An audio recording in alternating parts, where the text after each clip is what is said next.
प्रतिकूल हवामानाची तमा न बाळगता कळंगूट येथील 42 वर्षीय विल्बर्ट इजिप्सी यानं फिलिपिन्समधील खडतर आयर्नमॅन शर्यत यशस्वीपणे पूर्ण केली. स्युबिक बे इथं झालेल्या स्पर्धेत त्यानं खुल्या समुद्रातील जलतरण, सायकलिंग आणि पूर्ण मॅरेथॉन मिळून एकूण 226 किलोमीटर अंतर 15 तास 44 मिनिटात पूर्ण केले. ही शर्यत 17 तासात पूर्ण करणं आवश्यक होतं. माणसानं ठरवलं तर त्याच्या जिद्दीपुढं अवकाशही ठेंगणं होतं असं म्हणतात. जगात अशक्य वाटणाऱ्या कित्येक गोष्टी माणसाने केवळ आपल्या ध्येयाप्रती असलेल्या वेड्या जिद्दीच्या जीवावर साध्य केलेल्या आहेत.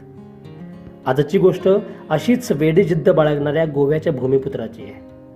ही गोष्ट आहे आयर्नमॅन बनलेल्या कळंगूटच्या विल्बर्ट इजिप्सीची. विल्बर्ट मूळचा वेळसाव इथला, पण सध्या तो कळंगूटला राहतो. तो व्यवसायानं तंत्रज्ञानविषयक सल्लागार आहे. त्याच्यासाठी फिलिपिन्समधील शर्यत कसोटी पाहणारी ठरली. पावसाचा तडाखा सोसत त्यानं गेल्या रविवारी 11 जून रोजी आपलं लक्ष गाठलं. ही गोष्ट सहज साध्य होणारी नव्हती. त्यासाठी विल्बर्टला अनंत अडचणींना भेदावं लागलं.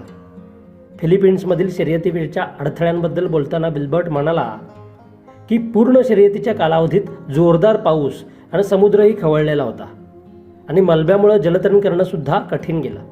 हे अडथळे इतके भयंकर होते की 10 ट्रायथलेट्सनी शर्यतीतून मध्येच माघार घेतली. विल्बर्ट मात्र शेवटपर्यंत टिकला आणि जिंकला सुद्धा. विल्बर्टसाठी ही शर्यत नवीन नव्हती. याआधीही त्याने बलशाली समुद्राला भेदत विजयाची पताका मिरवली आहे. आयर्नमॅनचा हा अनुभवही त्याच्यासाठी पहिला नव्हता. ट्रायथलीट म्हणून विल्बर्टचा आतापर्यंतचा अनुभव इतरांना प्रेरणा देणाराच आहे. त्यानं आतापर्यंत 1 कोलंबो आणि गोव्यात 70.30 आयर्नमॅन शर्यत यशस्वीपणे पूर्ण केलेली आहे.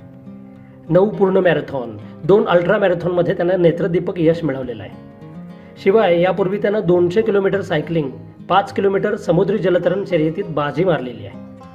आपला हा विलक्षण अनुभव सांगताना विल्बर्ट म्हणाला, शरीर थकलं पण अर्ध मॅरेथॉन माझ्यासाठी खूपच कठीण ठरली. धावताना पहिल्या 4 किलोमीटर नंतर पोटरीचे स्नायू दुखू लागले. पुढं 10 किलोमीटर नंतर गुडघा त्रास देऊ लागला, पण अर्ध्यावर थांबलो नाही. प्रबळ इच्छाशक्तीच्या बळावर शर्यत पूर्ण केलीच. मेहनत आणि चिकाटीच्या जोरावर विल्बर्टनं मिळवलेला हा विजय केवळ आयर्नमॅन बनण्यासाठीच प्रेरणादायी नाही, तर तो आयुष्याला पराभूत मानसिकतेत पाहणाऱ्या प्रत्येकाला दीपस्तंभासारखा आहे. विल्बर्ट इजिप्सी आजच्या तरुणाईसाठी ऑस्कर पिस्टोरियस किंवा शूमाकर इतकाच मार्गदर्शक आहे.